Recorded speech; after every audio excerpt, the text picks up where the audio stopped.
Now we begin. And indeed, greetings unto you, beloved and holy children of God. Indeed, greetings unto you, beloved brothers and sisters. Indeed, greetings unto you, the embodiment of all that love is, the embodiment of all that wisdom is, the embodiment of all that simplicity is. Indeed, greetings unto you, holy child of God. For I come forth not from a dimension apart from you, but I come forth from that place which we have shared together as one since before the beginning of time. I come forth then to abide with you because I love you. For I look upon you, and I look beyond your illusions of suffering and strife. I look beyond the temporary illusions that seem at times to cloud your perception still, and I see only the radiance of that which my Father has birthed and has sustained forever. For in you do I see the reflection of the truth that I am. And in seeing Christ in you, I know Christ in myself. And the only difference between you and me may yet be that there are a few moments when you make the decision to see yourself other than Christ, and therefore fail to see Christ in your brother and sister. And likewise, there may be a moment when you choose not to see Christ who dwells within your brother or sister, thereby convincing yourself that Christ cannot dwell within you. For remember always that it takes one to know one. And if you see Christ in me, it can only be because you have acknowledged from a place within yourself that you are the one that you've been seeking. Only Christ can welcome Christ, as only love can welcome love. Because you are that love, all power under heaven and earth is given unto you without measure, consistently.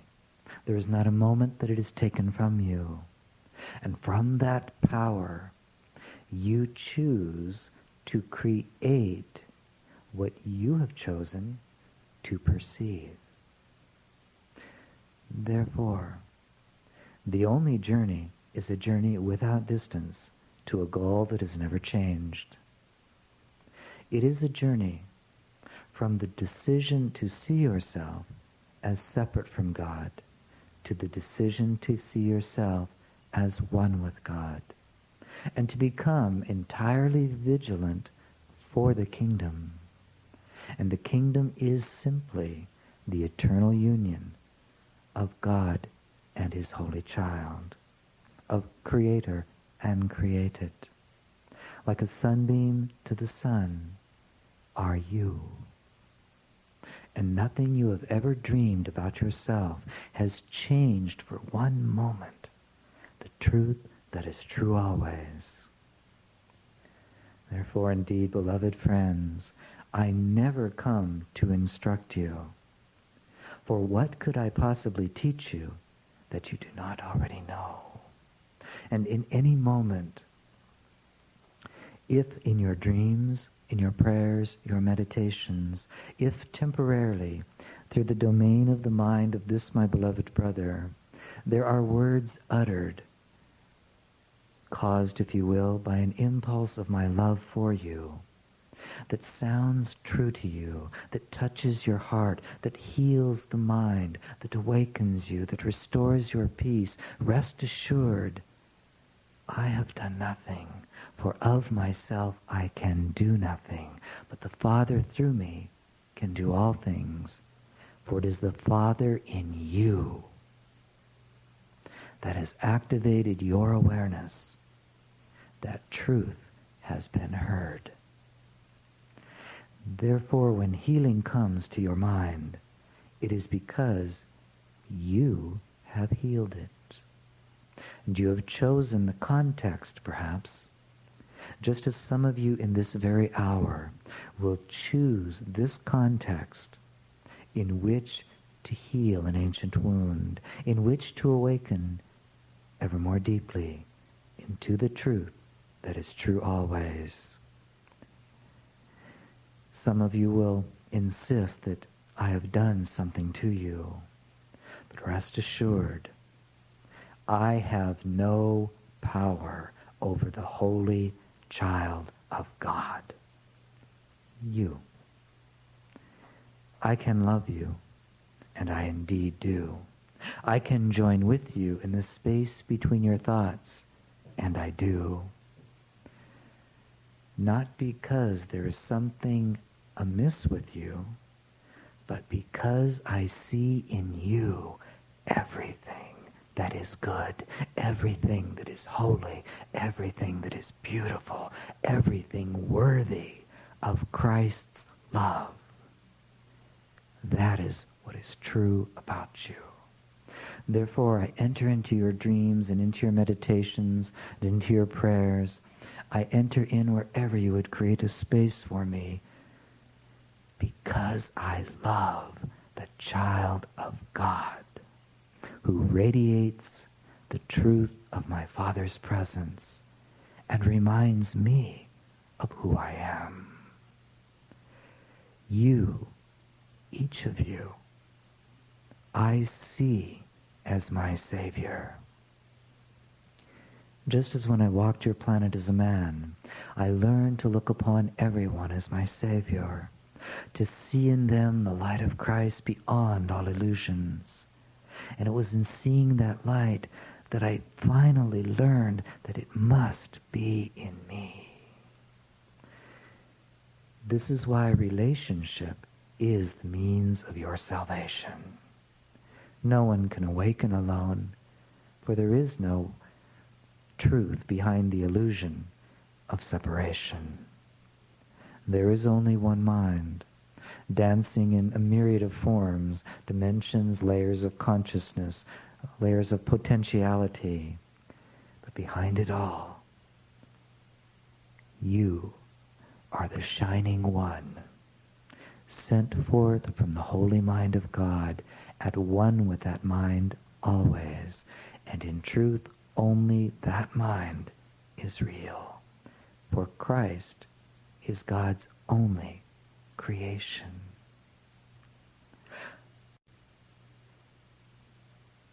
Therefore, beloved friends, in this hour I'm going to ask you to do something that is actually quite important for all of us. If you would indeed honor the Son, the Christ that dwells in me, then choose from this moment to use the power of choice given unto you to decide to be Christ. If you would honor me, then in this hour, truly decide to honor yourself. To look beyond the illusions that seem, perhaps still, to govern the mind, to become so arrogant that you take God at His word and simply begin to entertain the thought, I am that one. I have always been that one. I could never succeed in being other than that one. It is I who have come to bless this world with the love of Christ. It is I that find myself temporarily embodied upon a certain planet in a certain solar system, in a certain dimension among infinite dimensions. Here, I bless this world. Now, in this moment, love restores all things, for I am the Redeemer of the world. And as I bless the world, I bless myself. And as I love the world, I have loved myself. And as I see Christ in my brother or sister, I merely reinforce the reality that that one is who I am. This is how close the kingdom is at all times. This, how close the kingdom is now.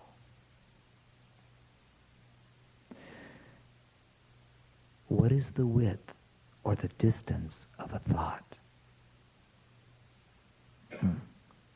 And yet I say unto you, all that you behold from your perception, even the very body, the trees that bless this planet, the bird that sings at dawn, the wind that whispers gently across the flower bed, the fragrance of that flower, all things that can be perceived exist nowhere save in the distance between the beginning and the ending of a thought. That is how powerful you are. Therefore, dare to think the thought of truth. I and my Father are one, here and now. I cannot change it. I can delay my recognition of it, for I am given infinite freedom to do so. And perhaps I've been doing a very good job. But nothing I have ever dared to believe about myself has ever been true, except the truth that is true always. I am that one. I am the one shining beyond all stars. I am the one through whom creation has flowed. I am the one who blesses creation with the love of Christ.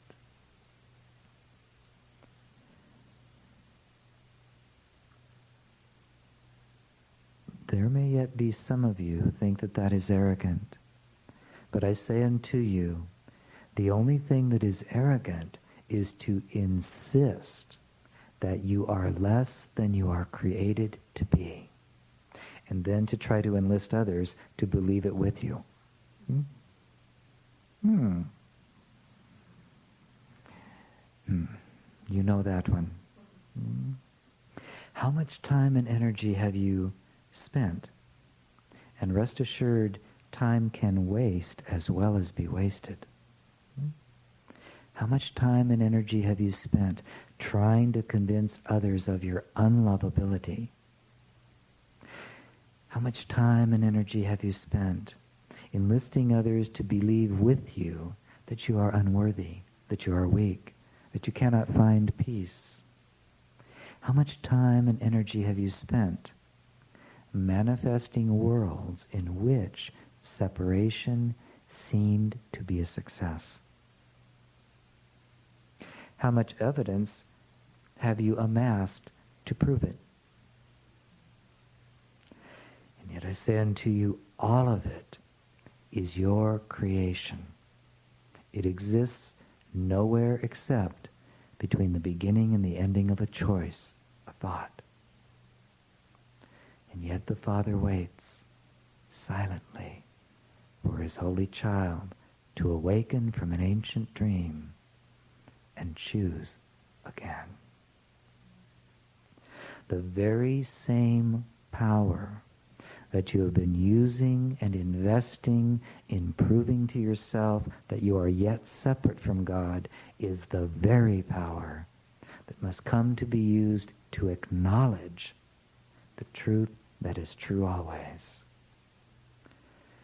And this is being vigilant for the kingdom. It is not necessary then to seek for love is the truth of your being.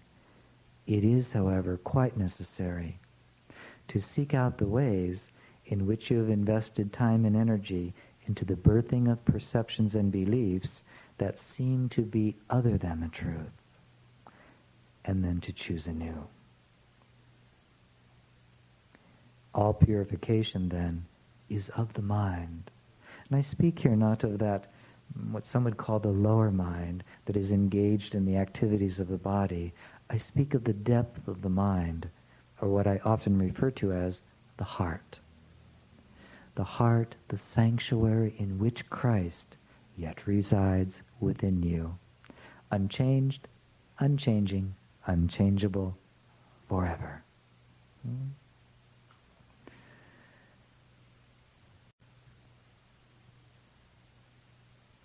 Please, waste not another moment, for you are worthy of peace. Please, waste not another moment, but arise now in the holiness of your being by simply entertaining this one thought right now in your being. I and my Father are one. I am as I am created to be. I choose to accept the truth and to live it. Not by my power, for I have none, but by that power that has birthed me in this moment. I am the Savior of the world.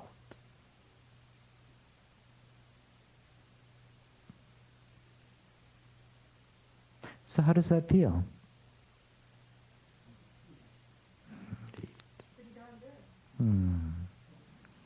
Is that okay?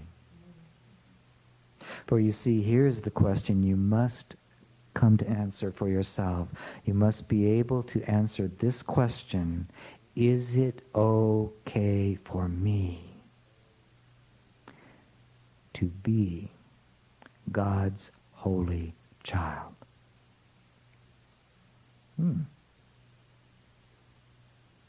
The only reason you've birthed ideas of separation is that you've answered that question in the past by saying, well, not yet.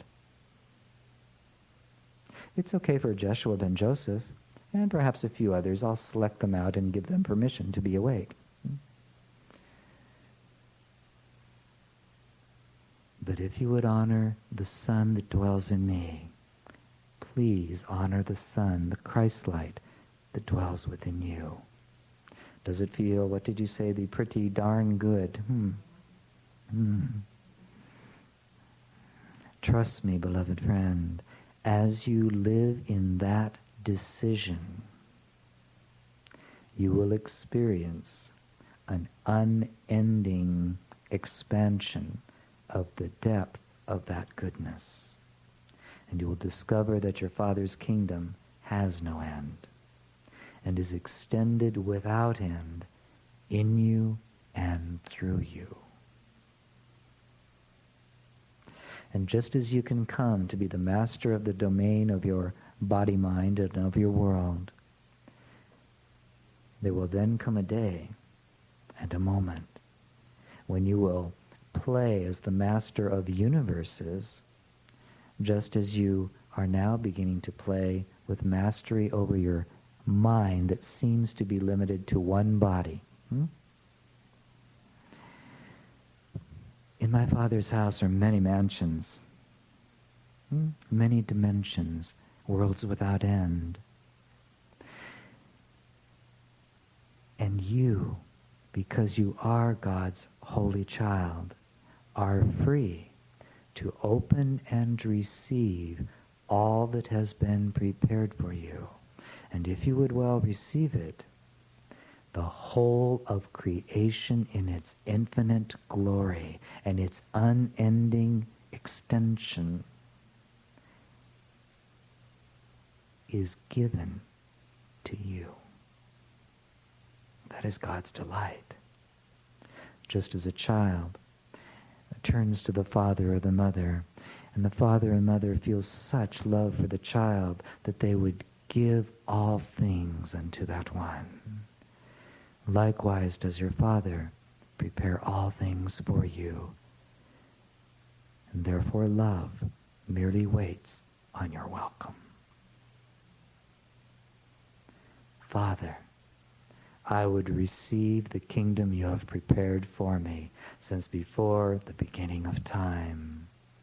I have dreamt long and hard, and I have discovered that in separation and limitation, there's something lacking. You and me in our perfect and holy union. Therefore now do I choose to open and receive all that you would give me. Gladly. Press it down upon me without measure. Let it rain like the showers from infinite, infinite heavenly skies. And I will never cease in my receiving, for I know that I am the one birthed from your holy mind, and I am the one whom you love above all. That is the truth. And frankly, though I have tried in a million ways, there's no better way to say it than that.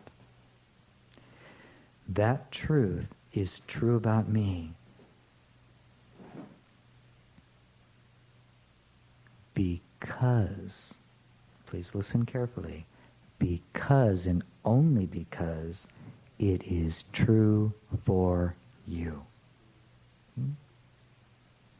If it were true for me and not true for you, then God could not be God, because something would have been created in inequality, and something given would also be withheld, and God withholds nothing. Therefore, that which God is pressed down upon you like a gentle spring shower, without ceasing and with perfect equality, unto you and unto me, unto every saint and every sinner. And the shower that falls is the power to choose. That's all. That is what the kingdom is. The power to choose what you will be aware of. How you will use the power of mind to create the thoughts that you think, and thereby create universes of experience.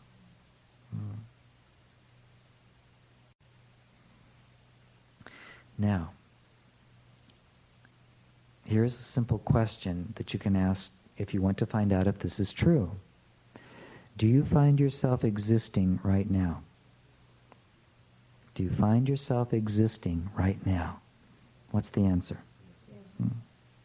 You're using it. You're using the power of God's love that is showering down upon you to be aware of your literal existence as a sentient being.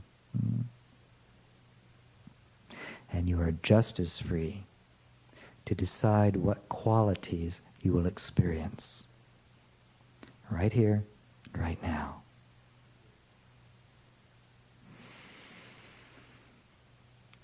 So take a moment and make what you call eye contact. The eyes are the window to the soul. Make eye contact with someone in the room. Some perfect stranger, existing in an infinitely far space away from you, locked into another body, painfully imprisoned just like you are.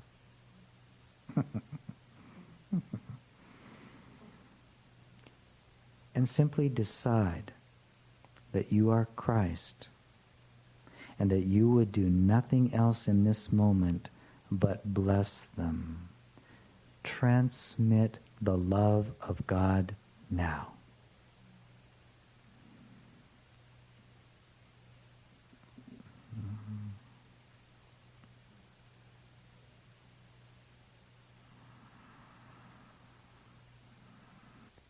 need to tighten the jaw and furrow the brow. The kingdom is effortless.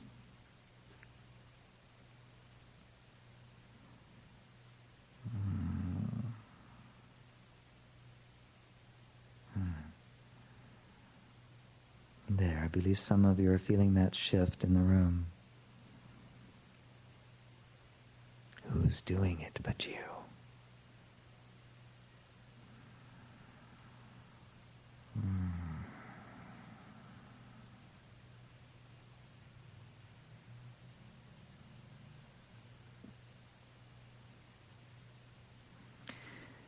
Now within your own mind, gently say as you continue that eye contact, I behold my beloved self, in whom I am well pleased.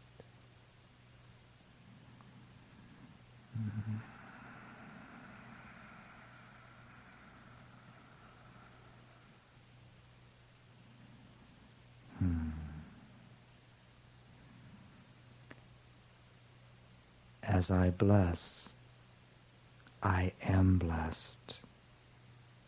As I love, I receive love. Therefore, in my giving, do I find that which I would receive. Therefore, my giving will be without ceasing, that I might give all to receive all.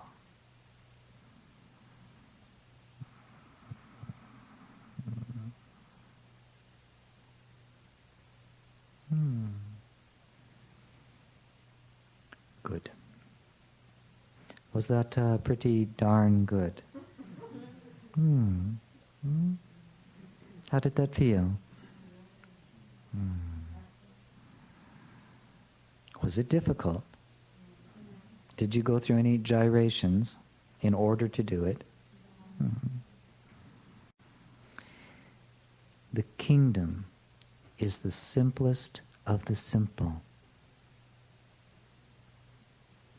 It requires literally no efforting, for effort is of the world, not of the kingdom. Love is eternally present, waiting only on your decision to have vigilance over your kingdom, which is your power to choose. Nothing outside of you has caused anything at any time. For all that you experience flows from within you. And no one has the power to dictate your choice. For no one can usurp the free will of the Holy Son of God.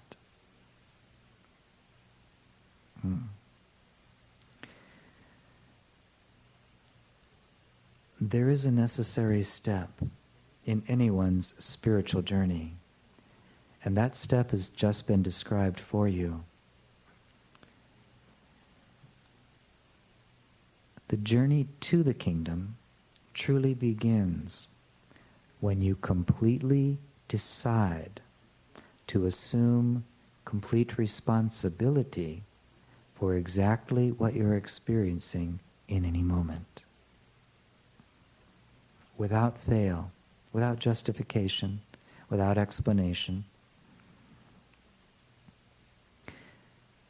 For until you choose to claim such power, you cannot truly make the decision, except for momentary glimpses, you can't make the constant decision to be the embodiment of Christ. Why? Because you're constantly giving your power to an illusion outside of yourself. Does that make sense for you? So the whole of spirituality, after all is said and done, rests only in this. The kingdom is at hand. It is spread across the face of the earth, and mankind sees it not, because he fails to look into his own consciousness, his own mind, and claim the power that is going on all the time, the power by which that mind creates and experiences its creation. So we have that settled. Good. Now, remember that at any time that you notice yourself entertaining an insane idea, and what is an insane idea except the idea that something out there really is causing my experience? I'm not really the awakened Son of God. Those are insane ideas. When you have them, realize that you have just freely used the power of your sanity to simply entertain an insane idea for no other reason than to have the experience. That's all that's going on. That's it. And you are just as free to choose again. Guilt is a very clever illusion. With it, you have decided that since you once held an insane idea, you've taken away from yourself your worthiness to think sanely. And now I must strive and work. I must prove myself worthy and hope that God in His grace will finally have mercy upon me, a poor wretched sinner, and take my burdens from me and allow me to be healed. Oh, Father, don't you hear my prayers? Frankly, your Father is not even aware of your illusions. He's too busy loving you as you are and giving you the very power to choose illusion. So, understand the great temptation of guilt and how you have worn it like a cloak in order to avoid being what you can't help but be. You've been trying to shake your hand off of your wrist. And you can use the same power to use that hand to bless creation. On or off, love or fear. There is no gray area. There is only the power of mind given unto you freely. There is only the opportunity to choose again and again and again and again and again until the bliss of choosing for the kingdom finally outvalues every other possibility, and the mind becomes consistently anchored in the sunbeam that has come forth from the Son of God and streams forth only love.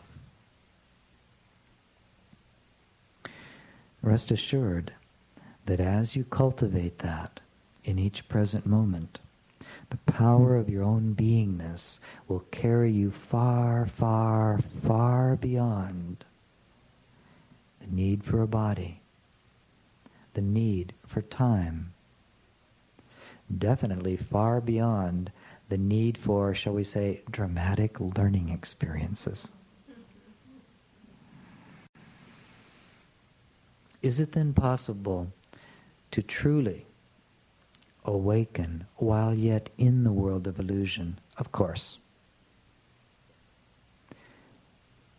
Awakening can only occur now. And because love is real, because you are who you are always, nothing in any moment has the power to obstruct you from being awake, except the power of your decision. That's all. That is the one thing that in this hour I'd wish to express to you. If you can get this, you've gotten it. Nothing holds power over you, and nothing creates your experience except the decision, the choice that you have used within the power of the mind. That's all that's happening in all dimensions. It's what's happening in the dimension where I hang out. Which, by the way, is not quite accurate, since I hang out in all dimensions. And so do you. The only difference is I'm perfectly aware of it, while some of you are trying to be perfectly unaware of it.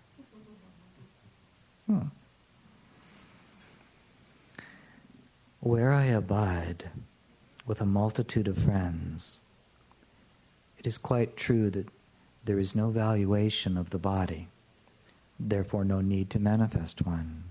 There is communion and communication. It is immediate. It is more like a frequency that passes unobstructedly through us all. And we are engaged in ongoing creativity without ceasing.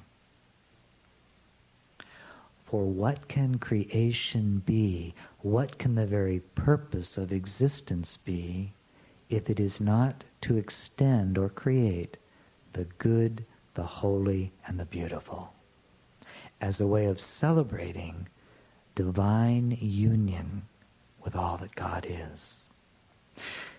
This is why I once implored you, remember only your loving thoughts, for only they are true. And each time you entertain what was once an insane choice, you are actually saying, I, by the power given unto me of my Father, choose to imprison myself in an illusion and to suffer the guilt that comes with it. Now let me do it really well. When you remember only your loving thoughts, you are thinking with God. That is the mind of God, because only love is real.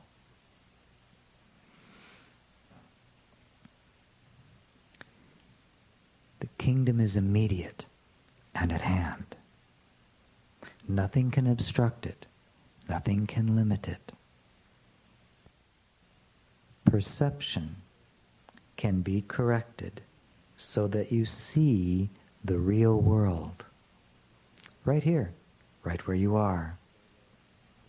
Where there are seemingly chairs and bodies and rooms and light bulbs and all of the rest. And funny little wires that go to funny little keys so that a master can make beautiful music come out of them. Right here, the real world abides. And it is what is perceived when you choose to see only through the eyes of love.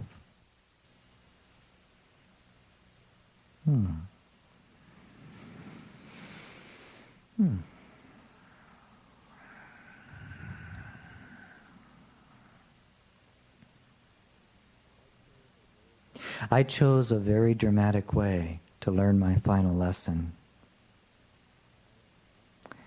I invite you to learn your final lesson with ease and gentleness. When I said, take up your cross and follow me, I did not invite you into a realm of suffering and strife and sacrifice. Rather, the cross that you've crucified yourself upon so many times is merely the illusion of guilt, the insistence that you have actually succeeded in separating yourself from God. To take up your cross is like packing up your tent when it's time to go home. You don't trudge with it on your back. You throw it in the trunk. You get in your automobile and you step on the gas and you have a nice cup of water as you speed down the highway, saying it was a nice camping trip. But it's done. Therefore, take up your cross and follow me, please, please, please. For the world is crying out to see again the embodiment of Christ. And just as once as a man I chose to take my Father at his word, to choose to embody Christ that I might learn what Christ is, so too you are given the opportunity in each moment, in each situation, to be the hands of Christ, to be the feet of Christ, to be the voice of Christ, to be the gentleness in the eyes, the laughter, the embrace, the tear. You are the one that your brother and sister can see because they yet believe that only the body is real. And I can be walking, or shall we say gliding, down the street next to them, shouting in their ear, "Beloved friend, I'm right here, I'm right here, I'm right here." And they can have 1,000 images in their mind. I just had a thought of Christ. I just had a thought of Christ. But that can't be real because only bodies are real. I've been shouting till I'm blue in my non-physical face. But you cannot be denied. You, who have yet a little while in the experience of embodiment, you are the one who can stand before a brother or sister as the embodiment of the truth and teach only love. Nothing can be received until it is offered. And that is your only purpose. You are not responsible for the reception of love, but for its extension. And by extending it, you keep it for yourself. And it grows, and it grows, and it grows, and it grows, and it carries the very spark of divinity that you are, beyond all worlds, beyond all dimensions, which are, by the way, infinite. So I hope you hear what I'm saying to you. Your own love will carry you beyond what is infinite and is being infinitely created. That makes you pretty darn good.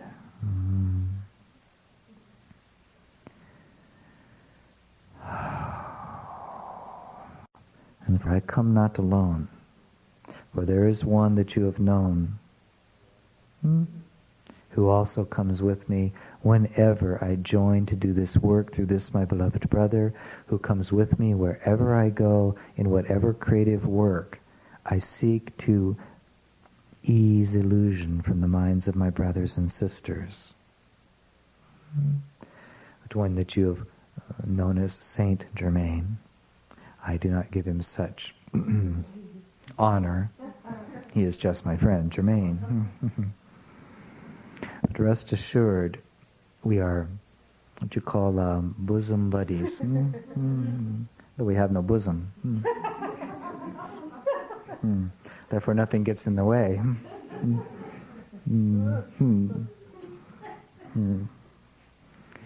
Tea is here now.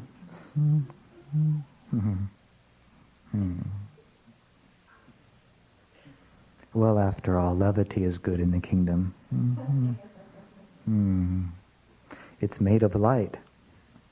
So how could it be serious? Indeed. It's just to let you know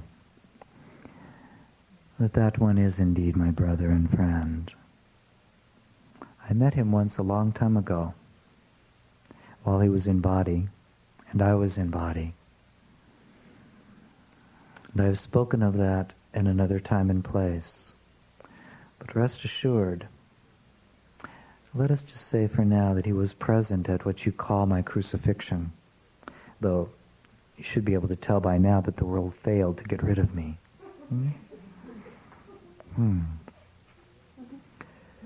He was present, and he was not on what you would call the good side.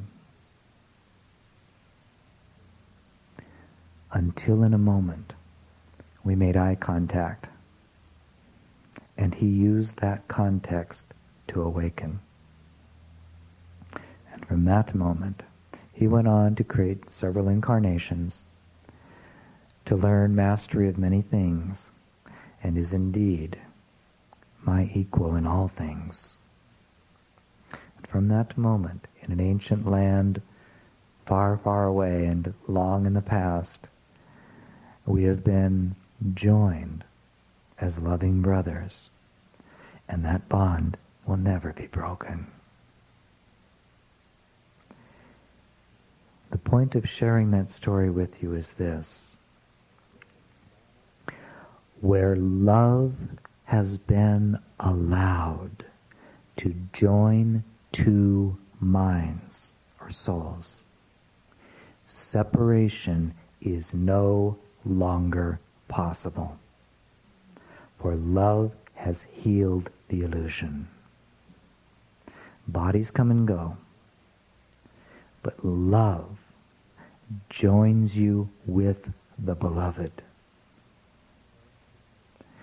Because this is true, waste not a moment, those of you that long to join with your brothers and sisters. Love in each moment, and you have healed the gap and restored the perfect remembrance of what is true always, and you will transcend the great horror and suffering that the illusion of separation is. And you will know that when you have loved, wherever that being goes throughout infinite dimensions, you are with them, and they with you, and no gap exists. And after all, isn't that what you try to do with your bodies? Get so close there's no more gap? And you call it making love? Would you choose to close the gap between yourself and the whole of creation, so that in your consciousness constantly there is only the revelation of oneness? Take my word for it, it's worth it. For nothing can elevate the heart and the soul into such celebration as the experience of living oneness. And oneness comes when you close the gap by blessing the one in front of you with the love of Christ.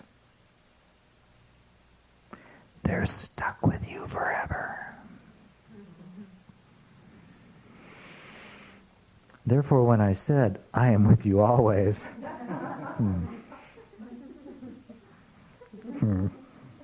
you get the picture. Some of you have occasionally wished that I wasn't.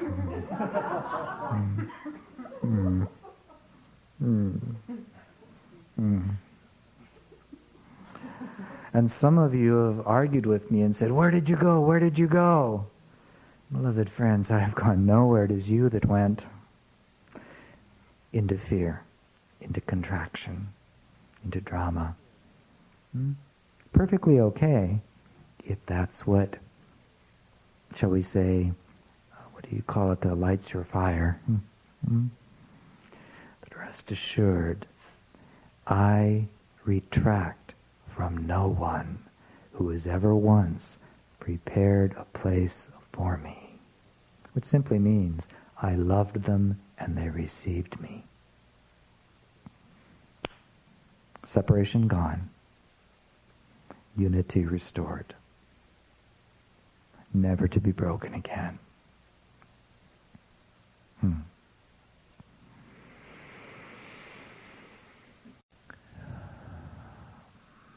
If you could say that there may yet be something in me that I long for, it's not quite accurate, however we'll use it. What I long for is for you to give yourself permission to experience yourself as I experience you. That's all. For then Oh, beloved friends, then what we can create together knows no boundary or limitation. What we can experience together in the fields of creativity, in the dimensions of creation, is pure, unbounded, unlimited, ongoing, deepening bliss. We can create together the good, the holy, and the beautiful forever and ever and ever and ever. That's the meaning of singing God's praises in heaven.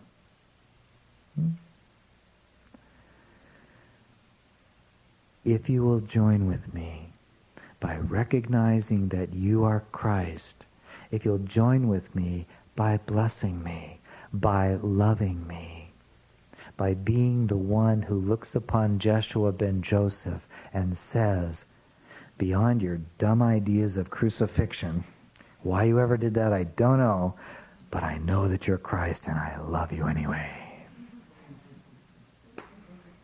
When you make the decision to turn the tables and be the Savior who comes to heal your brother Joshua ben Joseph, when you come to look upon me and realize you're Christ, looking at a brother who longs to know Christ, oh, my friends, then we can join.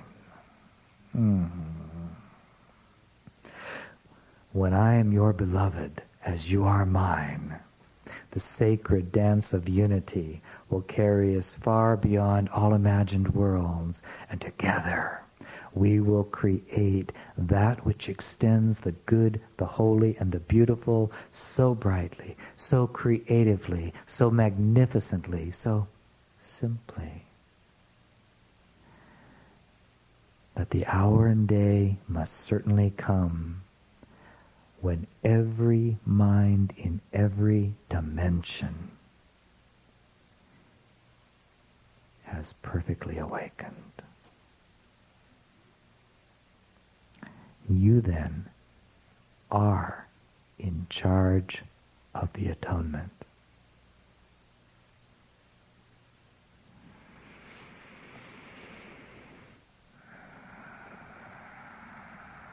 And frankly, I think God has given the assignment to someone perfectly capable of it.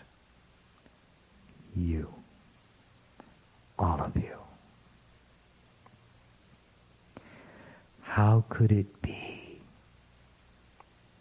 How could it be that you are here now if you did not already know the truth that sets all things free? What could have the power to make you be in this room hanging out with an old brother who has no body, unless you already knew? How could you recognize that I am who I say I am unless you were already awakened to the truth that is true always? I am that shining one.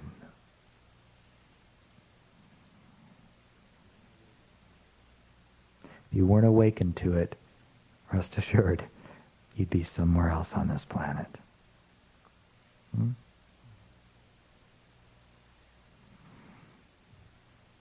Simply because nothing happens by accident.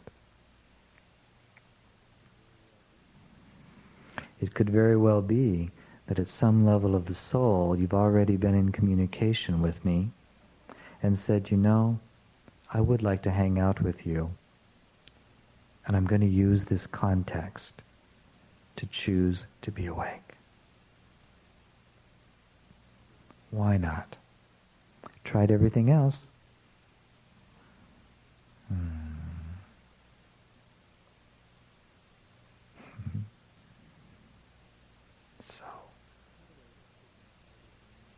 By the way, just as an aside, there's no one in this room who did not also know me in that incarnation that has become so famous. I'm not saying that you were an embodiment at the time. You'll have to figure that one out for yourself.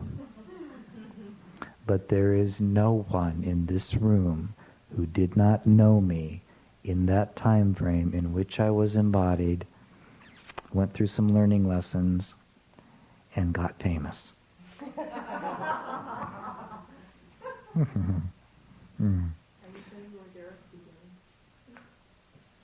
Indeed. I'm also saying within the great stream of the dream of creation, everyone in this room, shall we say, at least had their attention turned to the events that were unfolding. Were quite aware of what was going on, whether you were in body or not. A few of you were looking through the window.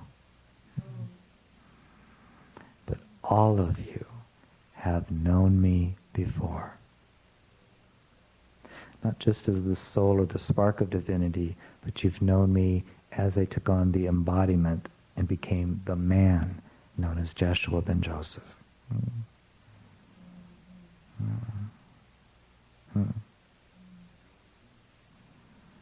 So here we are again, family gathering.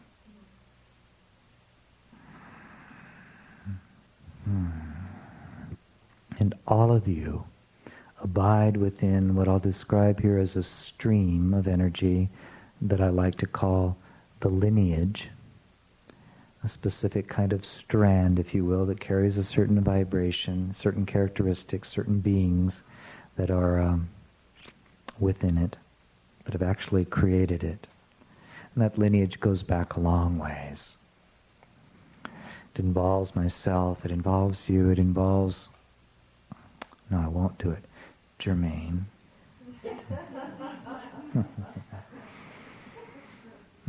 It involves the one that was known as Mary, and many countless others. All who have awakened to the vibration of Christed consciousness within themselves, to realize that there's nothing else to do but extend love to any mind that will receive it, thereby giving them the invitation to step into the remembrance that they are Christ. There's nothing beyond Christed consciousness. It already enfolds all things. And you are that.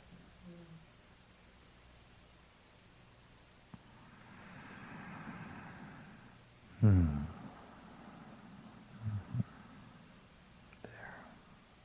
Good.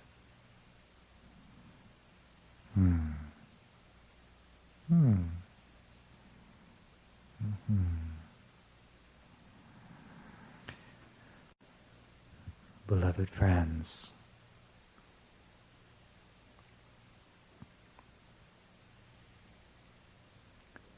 turn gently then from the roar and din of the world that you believe you have made an error, and know that you have never been capable of error. But you, out of your divine greatness, have chosen to take on the sins of the world. That is, you've chosen to experience what it's like to perceive oneself in separation in order to understand dimensions of illusion, dimensions of suffering, to enfold within your being all possibilities. Why? Because your compassion is infinite and unbounded. You have not suffered because you failed. You've suffered because you looked upon a tiny little planet floating in a certain dimension in which separation was being played out, and your compassion brought you here to learn of this world, to master this world, to take it in and know what it's like, so that when you look into the eyes of a brother or sister and say, I love you, they know that you know what you're talking about. No one can fool you, can they? When another says, I'm suffering, you can say, I know. I took it on once myself. I know that dimension. And I am arisen.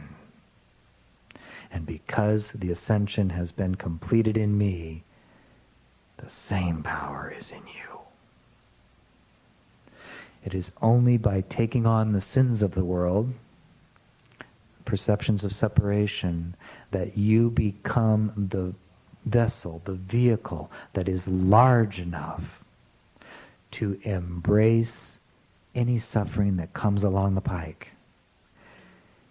And at a soul level, when you look into the eyes of another and say, yes, I know that you're suffering, and I love you. I know that Christ lives in you. At a soul level, they know that you're not what you call talking out of your hat. They know that you know because you've been there. And that is why I did what I did. Anybody can hang out in 17 dimensions beyond this planet and talk about love. And those that have fallen into illusion say, well, yes, we'll come down here and try it out. I came down for the same reason you did, out of the infinite compassion of Christ, so that I could embrace all of my brothers or sisters and help them to uplift themselves back to the place from which they've never fallen. You're doing it right now. You, in the very life you're living. You, out of your Christedness, out of your compassion, have opened yourself and called forth all manner of experiences so that you could wrap yourself around this dimension and enfold it in your love. That's all you're doing here.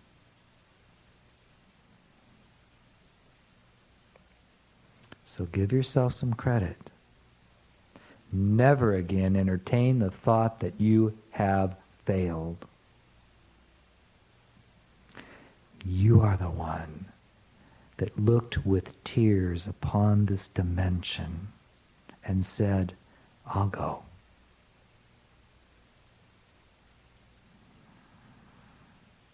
I mean, after all, I'm not even willing to do that again. You are. You are that one. You are the embodiment of the Savior. You are the one sent forth from the mind of God. You are the one that has been willing to feel it all, to experience every dimension of suffering, just so you could heal it. And thereby demonstrate that the truth is true always, and only love is real. So there, now you know what you've been doing. Give yourself some credit. For though through the eyes of the body it looks as though things may be hopeless, rest assured, the heat has been turned up by all of you. And there's a point where the water has no longer a choice but to boil and turn to steam.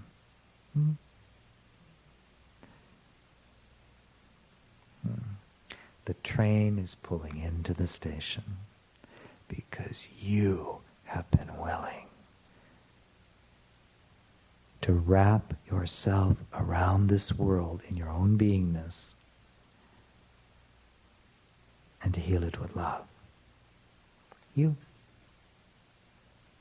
Just as you are, right where you are. Everyone in this room is actively fulfilling their function.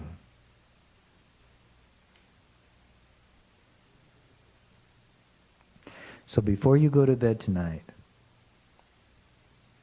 go to a friend and simply say, what a good boy am I, or girl. I'm doing such a marvelous job. And now I'm going to go to sleep and just go off in my dream and see who needs a touch of grace. I'm not going to go to sleep to try to dream and solve my problems. I don't have any. I'm going to go to sleep and deliberately choose by intention to let this body sleep, to allow my spirit to find a heart that needs to be blessed. Do that, and you might find yourself having some interesting conversation over breakfast. So,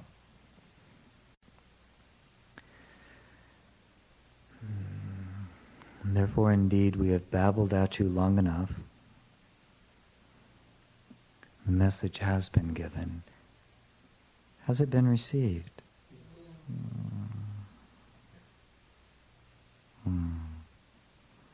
So, we're going to do something we've never done before. Since you now know that you are Christ, and I'm just your brother, put it into practice, and take a moment, and think on the one you dare to call your friend, Joshua ben Joseph, and in your own mind and in your own being, simply say to me, Joshua, I bless you with the love of Christ that I am.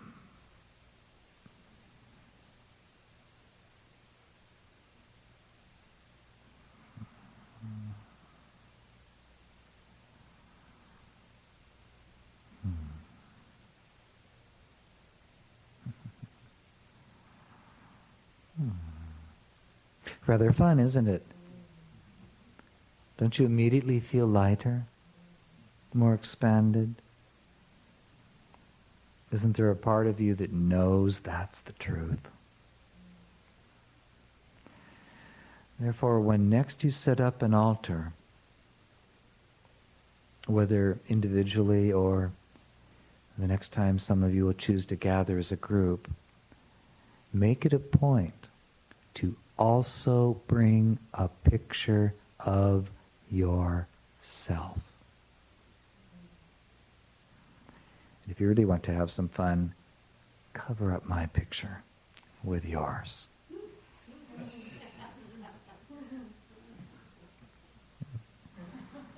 And start your morning meditations by honoring those pictures.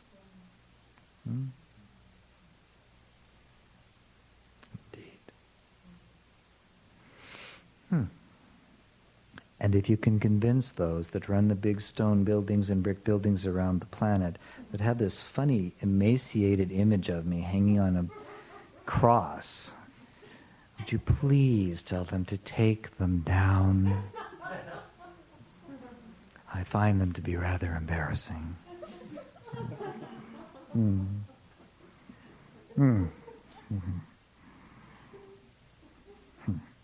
So it was a learning experience that may not have been necessary.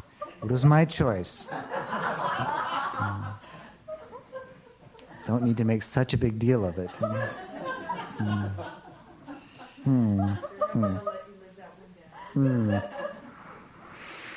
I suppose every Christ must have a flaw.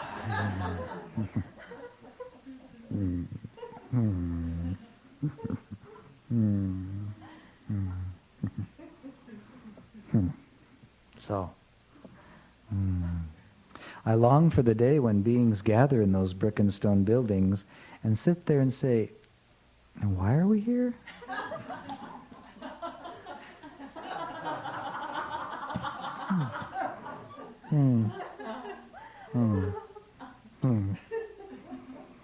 Well, since we can't remember, we might as well have a good dance.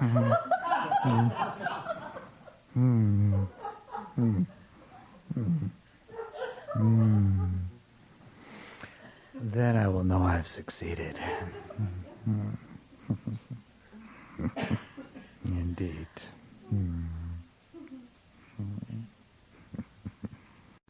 So, how are you all doing? Has it been worth your time?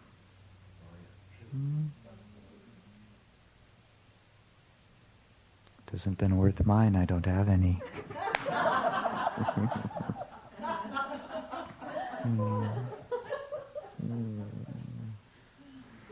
But rest assured, the opportunity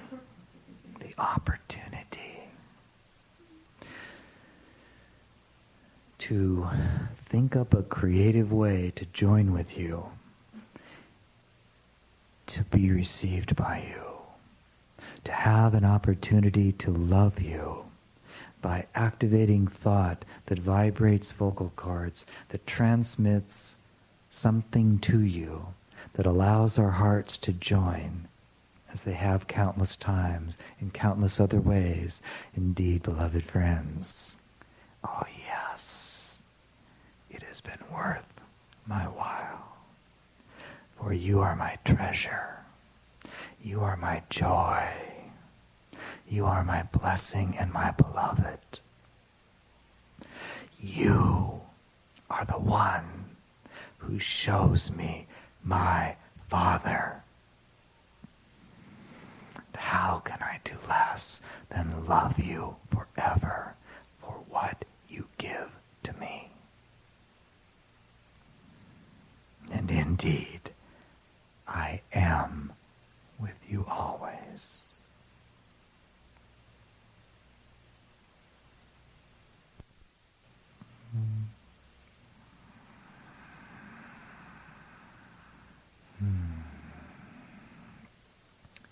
So, there are a few of you that feel a question burning deep in your soul. This is what we're going to do. I'm not going to engage them right now. I want you, whether you believe it or not, to accept that you are Christ. Therefore, just before you lay your head on the pillow, begin by acknowledging, I and my Father are one. There are no barriers to the depth of wisdom within me. Therefore, now in this moment, I ask this question, and I receive the answer. So be it. See what comes. Then tomorrow, we will set aside just a short time, and I would be most pleased to, shall we say, pop back into your presence. And we'll see if there are really any questions left that still require that the answer be given through something and someone that seems to be outside of yourself. Fair enough? Good. Therefore, love you one another as the Father has first loved all of us. Look with graciousness and gentleness. Look with appreciation upon the mystery of the moment in which you find yourselves with one another.